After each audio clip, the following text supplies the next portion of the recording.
What's going on, everyone? This is your guy, Pat Bernard. Alongside me is my man, Ed. Ed, who does the point after show here, the point after show, the Steelers postgame show. I'm just filling in because I'm an absolute idiot. So my man Will's on the road right now, heading back into PA as we speak. So let's get right into this Steelers reaction show. To me, Ed, two tales of a game here. You had your defense of the Steelers really stepping up here, especially their red zone defense that held the Bengals to nothing but a bunch of field goals. And then they kind of woke up at the end of the game, and then they pooped the bed. What to you? What happened? I think right off the bat they were unable to execute anything on offense. I mean, they had 48 yards going into the half. I don't think they were prepared for the Bengals. I think that's a bad matchup for them, especially the two speedy wideouts that just catch everything. And they had a massive amount of drops. They really, truly did. So it's hard to stay in a game like that. And you're right, a tale of two different halves, a tale of two different teams, the offensive of the Steelers and the defense of the Steelers. I don't think they're in sync. It's not the way to go in the playoffs, and they're in trouble now of having to go to Baltimore as opposed to Baltimore as opposed to going to the Houston and it's just going to be rough for them. I don't think they can beat Baltimore. Houston's a much better matchup for them. I think they'd rather see the Texans than the Ravens, but they won't say that. So I don't know where they go from here. It's 10-7 back-to-back years. They came out a different way. Last year they had to win it out. This year they lost out. So, any other team, the coach would be under a tremendous amount of fire and probably would not retain his position. So this is the Pittsburgh Steelers. I don't know why they would keep him.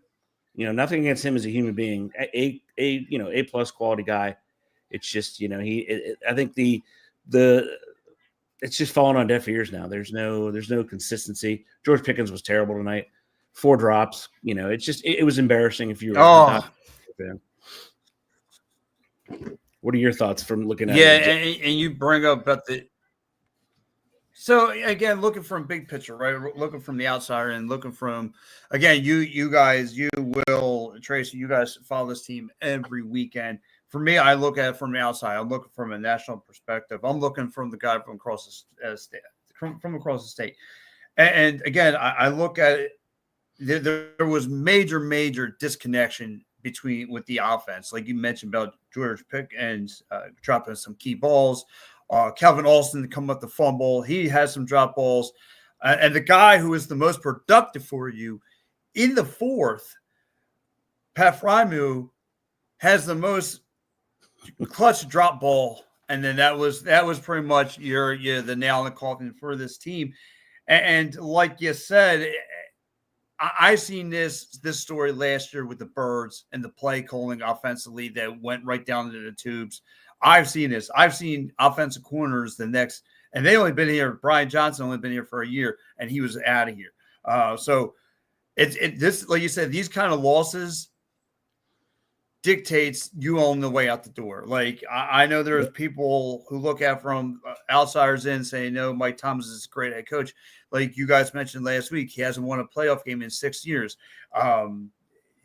There's something that's going on, and I don't know if you want to blame him, but like I said, there was a major disconnect tonight, and I thought there was going to be an initial blowout from the first opening drive from Joe Burrow and the Bengals offense. I mean, 6 targets down the field, and boom, and I thought, oh man, the secondary is not going to be able to keep up, but no, like I said, the Steelers defense adjusted. They played very, very well.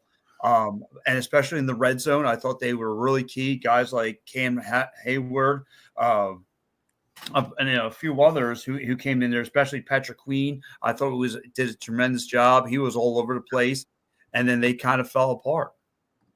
Yeah, and you're right. Cam Hayward, playing one of the best years of his career at 36 years old, going on 37. He has 8 sacks and eight batted balls. So, I mean, he was very impressive. They did everything they could. They took a high-powered offense and they kept them to 19 points. The offense just isn't there. There's nobody on the offense that scares any team whatsoever. And here's what people don't understand. Everyone, talks about Russ Wilson's moonball, all this stuff. The percentage of completing that pass is much lower than working the middle of the field and simply matriculating down the field. Work the middle, work the side, work the middle, work the side, throw a run in there. They're so obsessed with this moonball to George Pickens. the probability of that catch is just not as high as a 5 to 8 yard ball. It just isn't. And until they figure that out, yeah, that's Jackson Miller. One with the Steelers. They're also obsessed with this, streak of non-winning seasons or non-losing seasons. Any other team, you compare his stats to Mike McCarthy of Dallas, they're almost identical. Both have a Super Bowl. I mean, literally, one is 1 under 500 in the playoffs, the other is 2 under 500, and just about the same amount of wins. I just don't think that I don't think the message is getting to any of the players. Now, we could talk all this. They could go next week and win a playoff game. They have a higher percentage of beating the Texans than they do the Ravens, obviously. But limping into the playoffs like they are with a lot of injuries, TJ Watt went down tonight. He did something, I think, to his shoulder because he came in with something on his right, like a right sleeve type thing, maybe his elbow, maybe his shoulder. They're in total disarray, especially on offense. They just can't do anything. And I'm not sure where it lies. Go ahead, Pat. Yeah, and to your credit, to your point, like it there looked like they weren't. I don't know on offense. I don't. If you want to blame Mike Tomlin for this, and I see Steeler fans are chiming in. Thanks, Jackson Miller for chiming into the show. But part of me wants to say like it doesn't look like the play calling has fallen on deaf ears. It looked like no one could care less about this game as the seasons come down the stretch. It looked like it was shown on the field that no one could care less about, had any interest.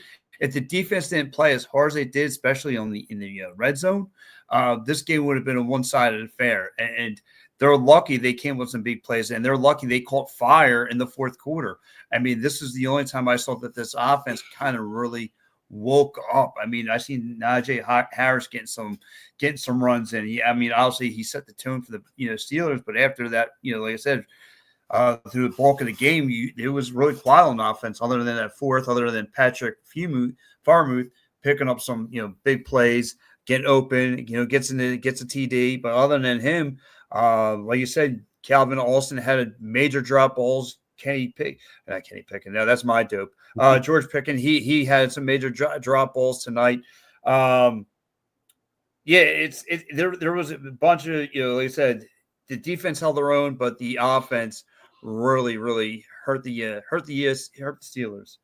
And really, the only reason the fourth quarter is it was a combination of things. They went hurry up, and Cincinnati went into a complete and total prevent a win defense. They went into a shell. They were not concerned with the Steelers. That's when, if they maintained their game plan, I think it would have been a different outcome. But I mean, again, this is an organizational problem. The Steelers, they're just not built for this era of football. They're built for an era that has gone by that we talk about on our Pittsburgh Sports Desk. They're built to win with running the ball, defense, and counting on turnovers over and over again. They make that part of it, which turnovers you can't count on. It's like the lottery. You win some, but most of the time you lose. So the idea that the whole organization has just chosen, the defense stepped up, has just chosen not to address certain things. Like we talked about it over and over again. Their wide receiver room is extremely weak. It just is. And they didn't address it all summer. The quote from the head coach was, I like our wide receiver room. I really do. I'm not sure what that means. He likes them as men. Mm-hmm. That's great. I don't know if he likes them as wideouts necessarily. But overall, it's an organizational failure. They're not picking the right players. And really what it comes down to is that nobody's scared of the offense. I mean, no. Najee, he came, and Jaylen Warren never really got back in the game. I'm not sure why he never got back in the game. Whereas Joe Burrow used his checkdowns, brilliantly. And you're right too, Ed. I mean, and Jackson Miller checking his show, he says, in my opinion, 18. This defense should not be at fault if the offense is making them stay on the field for 98% of the game. Yeah, and you're right. So, to Jackson Miller's point, like we just said, the defense did a heck of a job tonight. The offense, though, that was your big problem. And again, you just saw the disconnect that he was. And this is Russell Wilson was even making some boneheaded plays that Joe.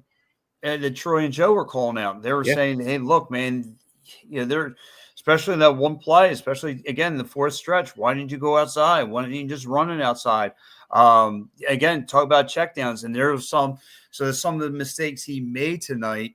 I was saying to myself, this is why you've been nailed on your third team. This is why there's some of this stuff now. I'm like, like I was hoping, for Steeler fans, we're hoping that he's going to bring this, Seattle Seahawks, catching lightning in the bottle for one Yep. more go around, and some of the mistakes you see now, you see why franchise have moved on from him. You see why he started on the bench for this the season.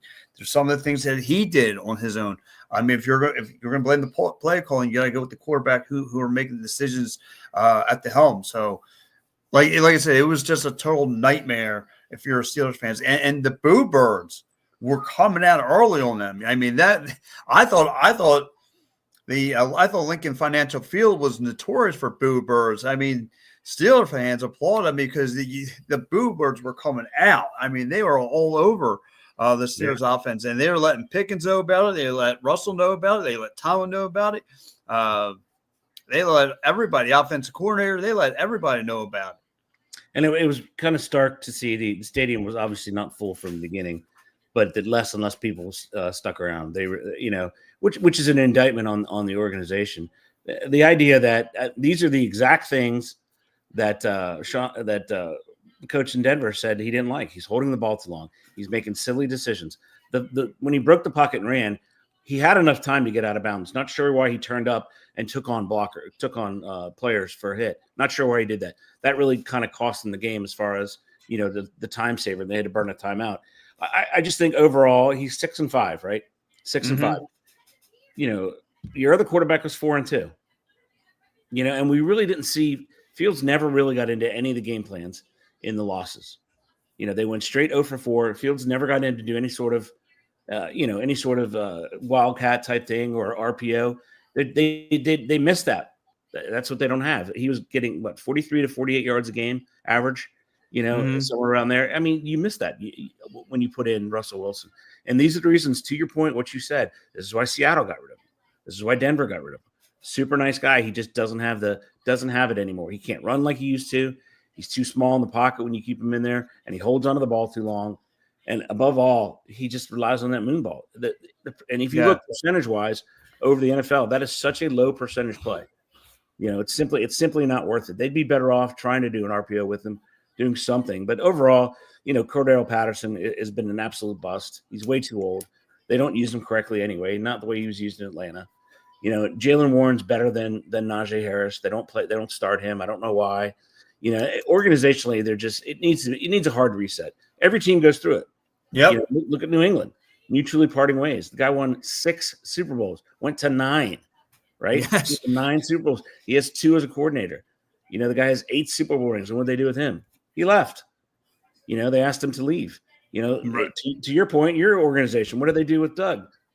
They said same thing, and they moved on. And the Eagles, that's credit to Howie. That's for another conversation. Howie Roseman knows what he's doing in that front office. I mean, he's been doing a decent job. I mean, again, I don't know if the Steelers quickly hit the panic button to bring Russell in here, but again, he was showing signs tonight why he's been benched, why he's been the team.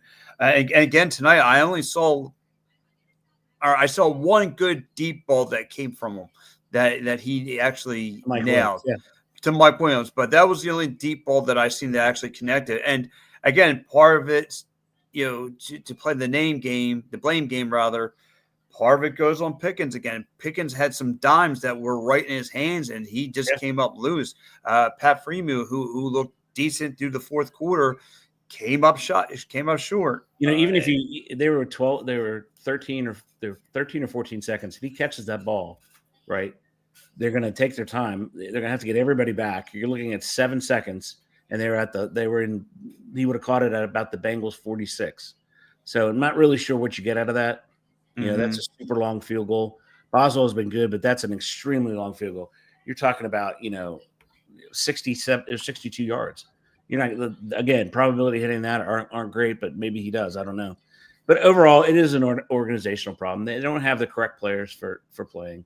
JPJ got burned all night again, and they tried to hide him because he wasn't good enough. So you put in, if you think JPJ is that good, he should have followed Jamar Chase all night long. And he didn't. They put Corey Trice on him for whatever reason. I don't know, because T. Higgins was wide open, and so was, Jamar Chase. I'm just not sure, and then they gave up, sacks to the point about the defense being on there. It was 38-22, 38 minutes Cincinnati had the ball.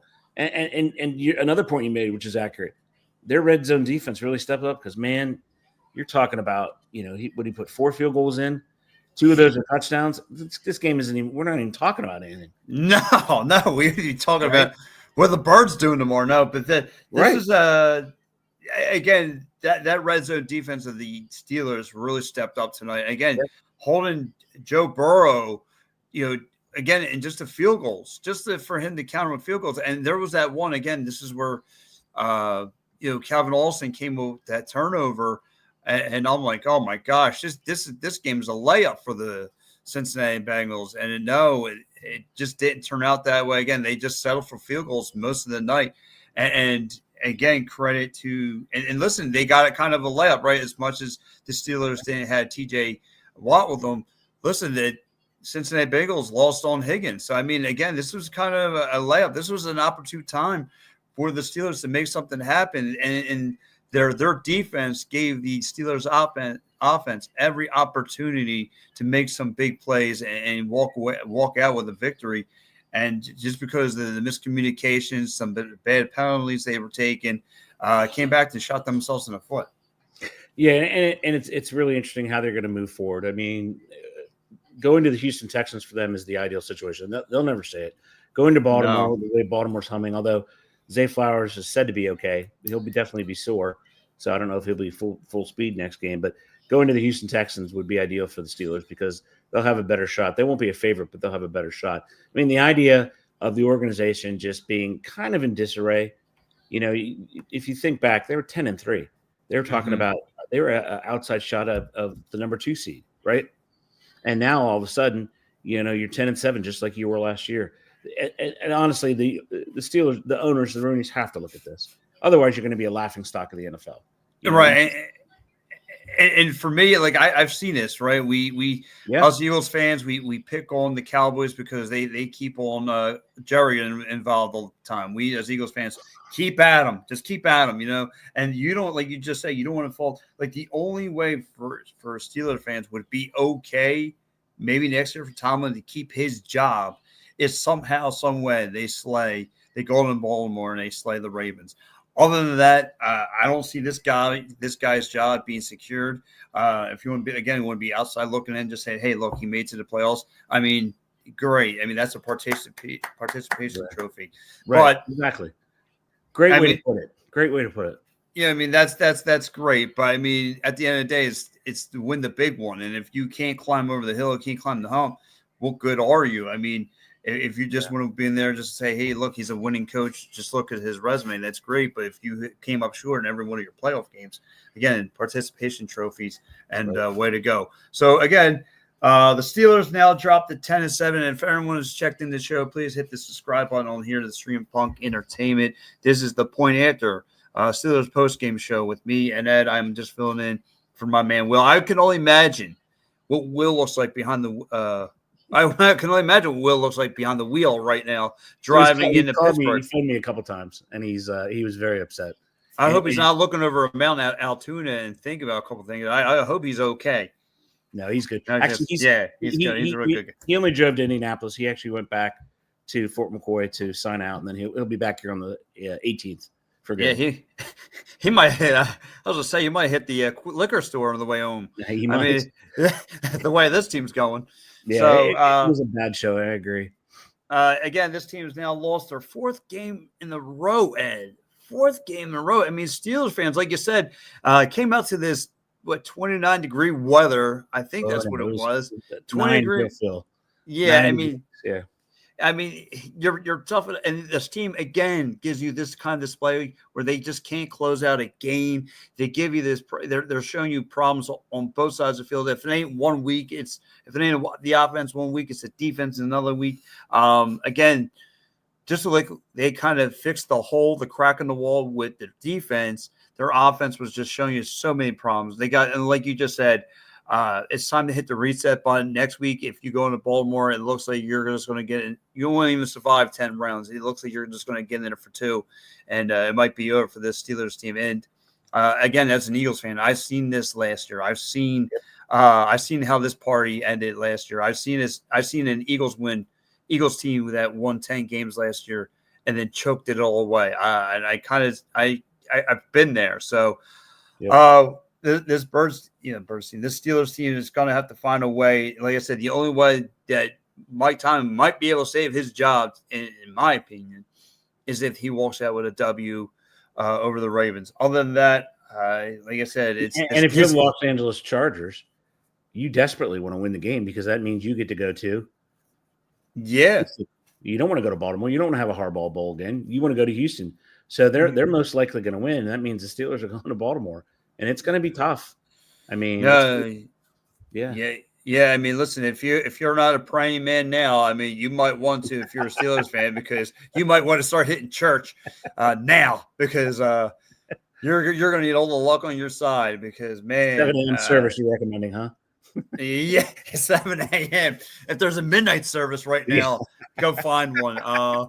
But listen, I don't know. Like you said, you don't want to go to see Lamar Jackson. Not the way he's playing. You'd rather go into a dome, go into and where it's nice and calm. You don't want to go in that man's house because you're not going to make the front door on that man's porch, let alone trying to get into his house. You know, I mean, he's going to be right there with. You would tell you the elite quarterbacks right now. Yeah, and they're humming down there. They have great tight ends. Their defense is playing well. Like I said, the biggest problem for them is that they have Zay Flowers, who won't be 100%, but Bateman showed up today very well. Isaiah likely showed up. I mean, they are a very tough team. And if you're the Steelers, you don't want to go there. I don't care what anybody says. You don't want to go there. No, you don't want to go down there. Like I said, that's one team you don't want to face. You know what, though? I want to get some things right here, too. I'm going to get into around the league a little bit. And there was only one game today. And that was obviously, if you didn't catch it, maybe it became a snooze fest. But the Ravens, the other AFC North game, the Ravens and the Browns, the Ravens just beat the brakes off them today. Ed, what can you tell me about that? The Browns are in complete disarray. They started their 40th quarterback since 1999. 40th. I mean, that's a record. They're just, and the unfortunate thing is their defense is super talented. I mean, super talented. So, and at the end of the game, they went to Myles Garrett, and he wants out. You can't blame the guy. He's been faithful to them forever. Even saying that, they've won 2 playoff games. And since the Steelers won any playoff games, so they beat the Steelers. Cleveland came to Pittsburgh and smoked the Steelers, and then they went to Houston last year and won a playoff game. So this team's not far away. They need a consistent quarterback and, to rely heavily on the defense. And if I were them, honestly, I would go get everything I could for Myles Garrett. I would go trade him because you're going to get 2 1s and, probably a 3. So that's what I would, because it's going to give you more opportunity in the draft because you need better offensive players. Jerry Jeudy looked great. Chubb, again, the guy's tremendous, but he's got the bug. He's got the injury bug. They need, once they get stability at quarterback, they'll be fine because that defense is humming. And you have to trade assets to get better. You just do. New England did it for years. They showed everybody how to do it. Once your talented player gets to 29 years old, and that has nothing against any player, any athlete anywhere. It's a physiological fact that you decline after you're 29, except for Brady. Because God knows what he was doing, vampire blood or something. I don't know. Yeah, listen, but, you can say that man inflates balls. However, I mean that guy's just that guy's determination and wanting to win. It's just greater than anybody that's anybody's seen. But that's what you need to do. Myles Garrett is young enough to get a tremendous haul, and that's the recommendation I would give to the Steelers as well. You got to trade T.J. Watt. You just have to. You're not going to get any better drafting in the mid rounds. 18 to 24. You're not going to get any better.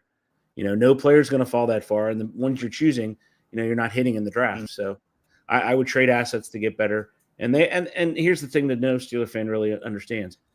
Quote unquote, they went all in this year. And we've seen when that's 10-7, right? What is the plan at quarterback? Now, this is the reason I say it's an organizational problem is because they brought Mason Rudolph in. Ben Roethlisberger just didn't do anything. He was pissed. He wanted a wide receiver line. So had it been Green Bay, which is the way to do quarterbacks. I mean, good Lord. Rodgers, before that you have Favre and now you have Love. I mean, you can't get any better than that. It's funny because not to shift gears, but as a Flyers fan, when I see this again, talking talking about the Pittsburgh Penguins.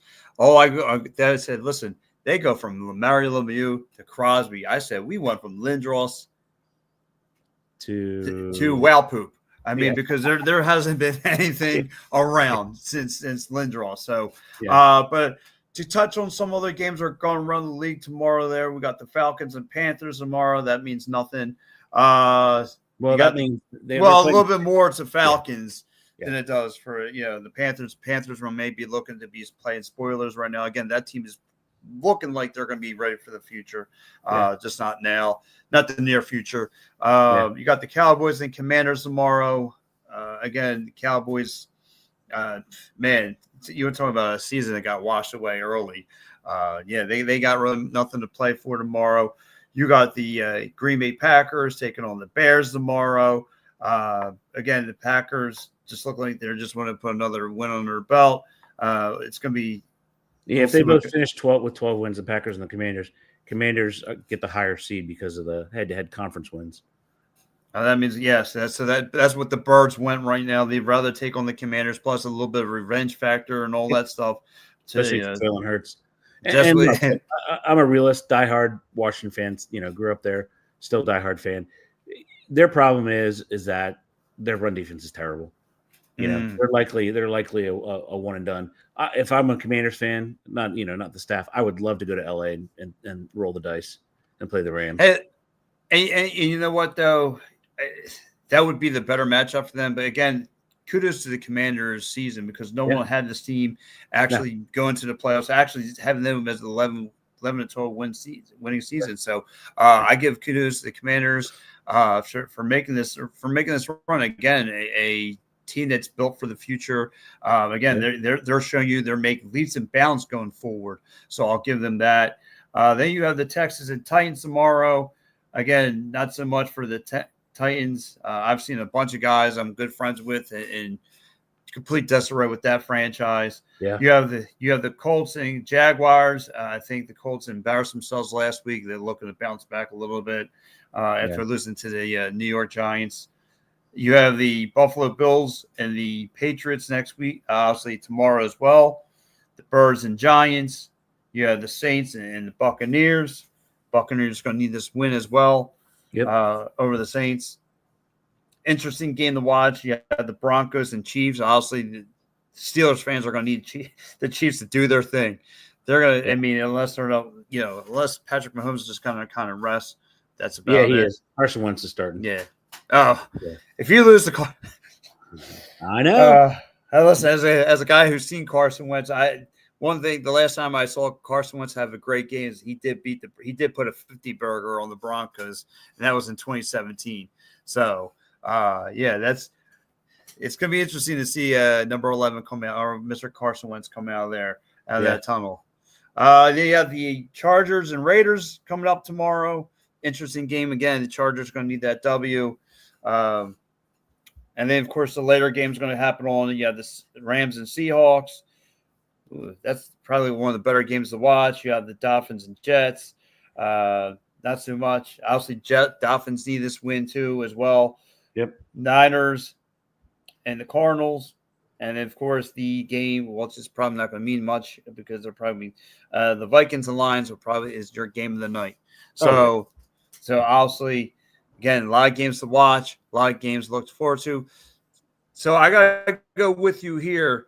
Joe Burrow staying out a little tonight. Obviously, again, that was another thing too. He really didn't go into they didn't really go into the running game until the second half. But I mean, that first half, I mean, they showed you, I'm just going to go aerial and I'm going to go Chase. I'm going to go T. Higgins. I'm going to go everywhere. They kind of just stayed above, again, that's the way he kept his game. Yeah. Tonight. Yeah, it was, and the Steelers, they kind of adjusted, but they kind of didn't. They don't have the defensive backs to hold up the teams with two incredible wide receivers. I wanted to ask you, since we're going on the NFL, what do you make of the rumors that the Eagles don't want to play anybody because they want the Giants to win, so the Giants dropped to number 10 as opposed to number 4 in the draft, and that gets them out of getting a quarterback? I love that theory. I really do. I hope it's true. I hope so. This is the second time I'm hearing about this, that the Birds are going to tank on purpose so the Giants can win. Listen, it's actually smart, and I can see the Birds doing something like this. And again, this is it would be credit to them. I mean, hey Giants, listen, you get a great meaningless win that only pushes you back in the draft. Yippee! Like this, it sounds like the two teams are not want to compete because the Giants would be that dumb to fall for that bear trap. So that's good. That would be interesting. So I got to go at grades of the game for the Steelers. What grade would you give the Steelers tonight? Overall, I'd give them a C- D+ because they weren't ready to play. It didn't show up. The coaching, I give an absolute F. I mean, the coaching, only because they just don't seem ready to play football. Like you know what Cincinnati is. Cincinnati's not a running team. They don't have Chase Brown. They just got Khalil Herbert from Chicago at the trade deadline. They don't have anybody at running back. Not a lot of horses in that stable. You knew they were going to come out and throw the ball, and you put Corey Trice on Jamar Chase, and you put JPJ on Higgins. I thought it was a mistake, and they never really adjusted until Higgins, got hurt and didn't come back in. Then Joey Porter Jr. was on Jamar Chase, and at that point it was irrelevant because the game was sort of over. Right. So, defense, you have to give them a B- C+. Offense, just a D. And their special teams were terrible again. Their special teams are terrible. Yes. I talk about the guys all the time with the hidden yardage. I mean, they give up a tremendous amount of yardage on the special teams. It was ridiculous. Overall, though, I mean, it really has to be an organizational failure is what it has to be because they're just not learning. You can't win this way. And to take your hockey reference, the team that plays hockey here is doing the same thing, trotting out all these old people over and over again. The Steelers are just they're going after old people, and their defense is the most expensive defense for the third year in a row, and it's also the oldest defense. And they're just wasting generational talent. None of these players on this team have won anything. None of them. They've won nothing. As far as division championships, who cares? Whatever. Those are division champions. They haven't won the conference championship. Haven't won a Super Bowl. I mean, they're on the wrong. All of them are on the wrong side of 30. So right. It's going to be an organizational. And you have to do a hard reset. I mean, I suffered for years. We finally got rid of our owner, which was a huge thing. But I suffered for years as a Commanders fan, not having quarterback. So if you don't do a hard reset, I don't know how you sell it to your fans next year. I really don't know how you do it. Same. I'm with you again. Just watching this game. If I'm going to go grades here, I'm going to give the offense a complete F. I mean, just the disconnect. You really didn't show up till the end, till the fourth. You have one deep balls again. Just the miscommunication, the drop balls, the bad penalties. That's got to be accounted for.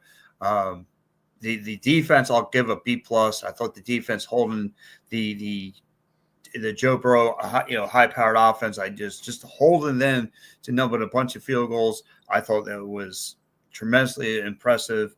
I'm going to go coaching. I'll give a D. I mean, overall, if I'm going to look at the whole thing as a whole, I'll go D+. Like you said, D, C minus, somewhere in that range.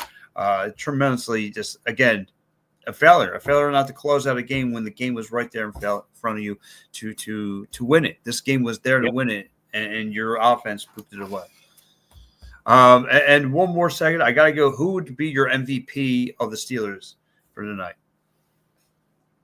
Holy Moses. I mean, the guy that had the most impact, I think, was Pat Freiermuth, just because he had several catches. He had the touchdown catch, more so than Najee. Najee had some yards, but I think Freiermuth was the biggest target. And I think, he had 8 receptions, 85 yards, a touchdown, averaged 10.6 a catch. So I would go with Freiermuth, definitely. Well, since you took Freiermuth, I'm going to go down. I'm going to go on the defense side of the ball. I'm going to go that one Pat. I'm going to Charles. Give me that Cameron Hayward. Bat down some balls. Again, he had 3 on the night. Again, making things difficult, being up front, and between him and Patrick Queen tonight, really making some big plays out front, making things difficult for Joe Burrow to get things rocking and rolling. Came up clutch. with their defense. Again, with it for the defense to drop back in coverages, all different kinds of schemes out there tonight as far as defenses. I like what I saw, especially like I said, the guys up front were really, really nasty. So again, to me, it's got to be that Cameron Hayward just batting the balls away out of danger of Joe Burrow. Yep, that's a great pick. Yeah. So, all right, guys. Well, listen, this is going to be the wrap. All the point after it's me. It's hey, guys. Stay tuned. Hopefully, for Steelers fans, this won't be the last go around coming up this at least weekend. do it one more time. We'll listen here one more time, but listen, for me, Ed, this is my first time getting to work with Ed, guys. He's a great guy, guys. Give him a follow on all the social media platforms. And, guys, check it out, the point after right here on the Stream Punk Entertainment. I want to thank everyone from Twitter, Facebook, YouTube, Twitch, wherever you guys chimed into and check this out. Thank you so much. Guys, we are out here. Good night, everybody. Stay tuned. Tomorrow morning, you got me first thing at Patrick Bernard Show at 9 a.m. See you guys. Awesome.